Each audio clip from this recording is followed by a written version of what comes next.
आइए हम लोग संख्या पद्धति से जुड़े हुए कुछ महत्वपूर्ण प्रश्न हल करने जा रहे हैं।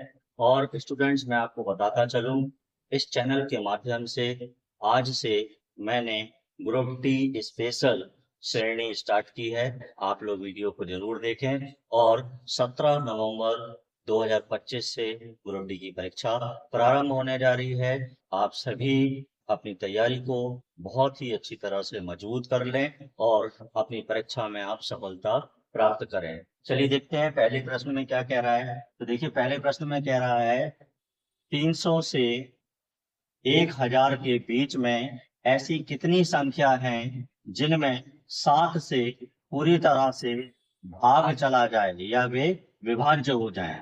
हमें पहला विकल्प दे रहा है 994, दूसरा विकल्प दे रहा है 301, तीसरा विकल्प है 101 और चौथा विकल्प है 100। तो देखिए, हमें यहाँ पर क्या दिया जा रहा है, 300 से हमें संख्या दी जा रही है यहाँ पर 1000। मतलब 300 से 1000 के बीच में ऐसी कितनी संख्या है स्टूडेंट्स जिनमें 7 से पूरी तरह से भाग चला जाए या वे विभाज्य हो जाए। तो देखिए, यहाँ पर कह रहा है 7 से विभाज्य, 7 से विभाज्य। तो हमें कुछ नहीं करना है स्टूडेंट्स, जहां तक दे रहा है उस संख्या को लेते हैं सबसे पहले। तो यहाँ तक हमें 1000 तक कह रहा है, तो जो हमसे वो 1000 तक कह रहा है उस 1000 में हमें 7 से भाग लगाना है और दशमलव तक हमें नहीं जाना है, एक इंटीजर तक हमें रहना है यहाँ पर। तो देखिए, जब हम इसमें 7 से भाग लगाएंगे तो देखिए यहाँ पर 7 एकम 7, ये आ गया, 3 बचा और जो यहाँ पर आ गया तो ये हो गया 30। 7 चौके हो जाएगा 28। अब यहाँ बचेगा 2, ये 0 भी हम नीचे उतारेंगे, 7 दूनी हो जाएगा यहाँ पर 14, तो ये हो जाएगा। अब बचेगा 6। अब हम यहाँ पॉइंट नहीं लगाएंगे, हमारे पास आ गया है 142।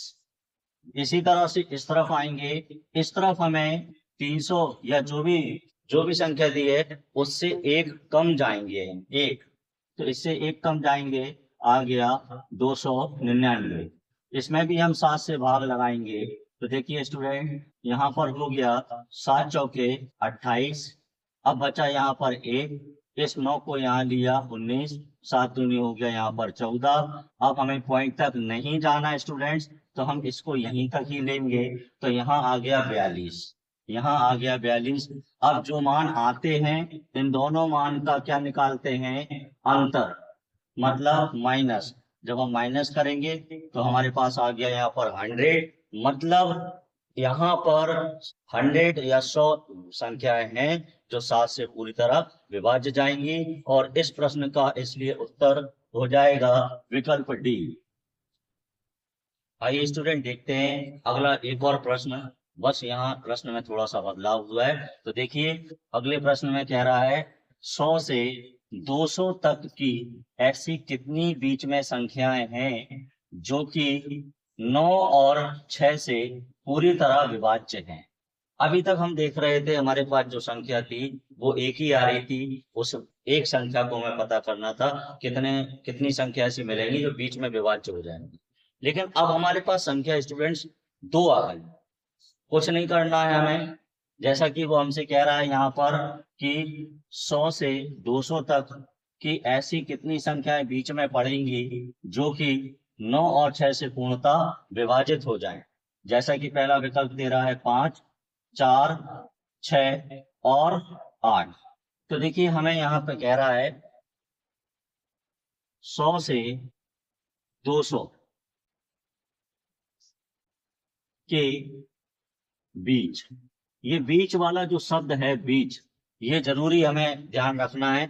अगर बीच शब्द बीच में कहा गया है तभी हम इस तरह से इस प्रश्न को हल करेंगे। अगर बीच में शब्द नहीं दिया है तो फिर हमारा तरीका बदलेगा, जो कि हम आगे प्रश्नों में सीखेंगे। तो देखिए, बीच में कहा गया है और यहाँ पर जो 2 संख्याएं दी गई है वो 9 और 6 संख्याएं हैं, 9 और 6। अब चूंकि 2 संख्याएं आ गई हैं, एक संख्या थी तो हम क्या कर रहे थे, सीधा सीधा भाग दे रहे थे और हम अपना अंतर निकाल ले रहे थे। अब जब भी ऐसा आ जाए तो इन दोनों संख्याओं का हमें क्या निकाल लेना है स्टूडेंट्स, लासा। अब अगर हम लासा देखें यहाँ पर, तो ये है 9 और ये है 6। लासा निकालेंगे तो सबसे पहले अगर हम 2 से स्टार्ट करते हैं स्टूडेंट्स, तो हो जाएगा 2 तिया 6, और यहाँ पर है 3 त्रिका 9 और 3 एकम 3, और स्टूडेंट्स यहाँ पर भी हो जाएगा 3 एकम 3, 3 त्रिका 9 और 9 दूनी हो गया 18। मतलब स्टूडेंट्स यहाँ पर जो लासा निकल कर आ गया वो निकल कर आया 18। इनका लासा आ गया है हमारे पास 18। अब हमें बस ये पता करना है कि 18 से ऐसी बीच में 100 से 200 के बीच में कितनी संख्याएं हैं जो 18 से पूरी तरह विभाजित हो जाएं, तो वही हमारा प्रश्न का उत्तर हो जाए। तो देखिए वैसा ही करना है। सबसे पहले हमने 200 ले लिया, जहां तक हमें संख्या लेना है, और उन्हें अब इस लासा से हमें भाग देना है। तो देखिए हम 18 से इसमें भाग लगाने जा रहे हैं। तो ये देखिए 18 एकम हो गया यहाँ पर 18, बचा यहाँ पर हमारे पास कितना बचा स्टूडेंट्स, यहाँ पर हमारे पास बचा 2 और ये 0 हो गया। फिर से हमारे पास हो जाएगा 18 एकम 18 हो जाएगा यहाँ पर 2। पॉइंट में हमें नहीं जाना है, तो इसके लिए तो हमारे पास आ गया है यहाँ 11। अब हमें फिर से 18 से इसमें ये जो संख्या है एक घटाएंगे, जैसा कि पिछले में किया था। तो यहाँ पर आ जाएगा 99, और हमें अब 18 से भाग लगाना है।